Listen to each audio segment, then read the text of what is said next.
আমি লোকের মুখে শুনেছিলাম মন থেকে ডাকলে আল্লাহকে পাওয়া যায়। তো মন থেকে ডেকে স্বামীকে কেন পাই না? আমার স্বামী আমার কাছ থেকে কেন পর হয়ে গেল?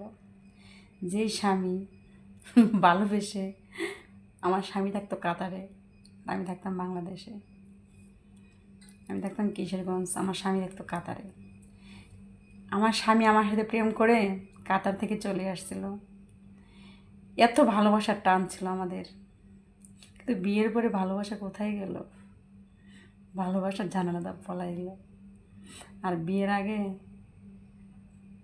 মানে এত সুখের জীবন, বিদেশ ছিল তার, সে বিল্লাদিন কোম্পানিতে ছিল, মানে ভালো একটা কোম্পানিতে ছিল, তার জবটাও ছিল ভালো, সে ইলেকট্রিশিয়ানের চার্জেন ছিল, সে ভালো একটা পজিশনে ছিল।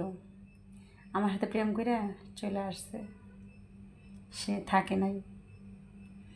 এত টাকা তার যায়া আমার সাথে প্রেম করলো, 7 মাস প্রেম করে চলে আসলো। আয়শা আমার 2টা ছেলে হলো। এখন আমার কপালে সুখ নেই কেন? আর তখন এত ভালোবাসা ছিল, এখন ভালোবাসা কেন চলে গেল? এর জন্য বলি, ভালোবেসে বিয়ে করে কেউ সুখী হয় না, যেমন আমি সুখী হইনি।